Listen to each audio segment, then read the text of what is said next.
morning, everyone. This video comes to you in two discussions of new technologies. The first one is the iPad. This Wednesday, apparently Apple introduced a tablet PC, something that no one ever in the history of time has ever thought to create. Really? This is not to say that I'm not interested in it. I think it's very interesting. I do, however, think that if it takes off, it will take off in ways that we don't expect. Kind of like the way that blogs destroyed the format of newspapers, the iPod destroyed the format of albums, and movies don't work particularly well if you're watching them on your desktop computer. I think if the iPad works, it will work in ways that we don't expect and probably could not understand right now. Like, I think it's going to make a lot of sense for study guides with interactive tests and diagrams and stuff, but I don't think it's going to make sense for, like, a regular textbook. I'm an early adopter of e-readers. I've been using e-readers for about 5 years now. And so I've spent a lot of time with them, and I want to say that there are a couple of reasons why books are always going to be better than e-readers. Here's one reason. Imagine that this is an iPad.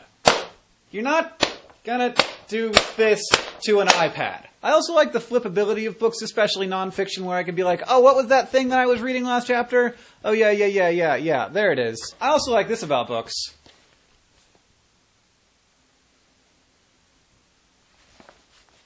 The battery life on this thing kicks ass. Now again, I'm not saying that there's no place for ebooks in the world. I'm just saying that there are advantages to the current format. Speaking of new and exciting ways to experience media, YouTube just launched a rentals program. I decided to check out the system, see how it works, and watch a movie in the process. Since I already have Google Checkout set up, linked to my Google account, it was really easy. It just popped up and I clicked and it was like, bah! Also, I'm in America. People in other countries don't have access to it, so sorry, y'all. So you just click play and the movie starts running and then you get it for 24 hours. I watched the movie on my desktop. I paused it every once in a while and did work and had it running in the background sometimes, and it was a pretty enjoyable experience. I generally don't like to watch long-form content on my computer, which I think is something that YouTube needs to recognize. It's not going to really work unless it really works with people's televisions, not with their computers, because people don't like watching long-form content on their computers. Overall, though, it was a good experience, but I have to say that $3.99 seems a little bit steep to me. I pay $5.99 a month for Netflix. I get about 5 DVDs a month in the mail, and I get unlimited streaming. This model, to me, does not really make sense unless I'm getting more for my money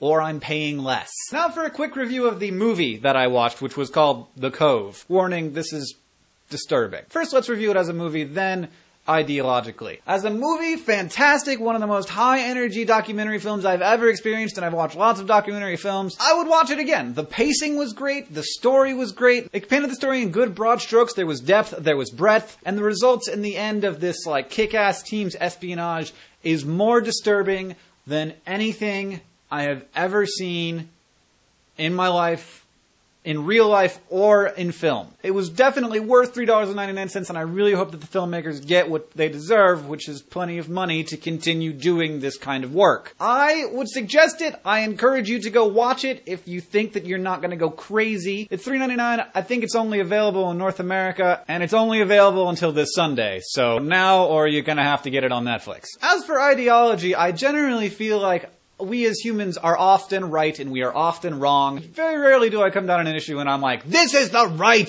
and you are wrong. What's going on with the dolphin harvest in Japan is not, there isn't a word for it.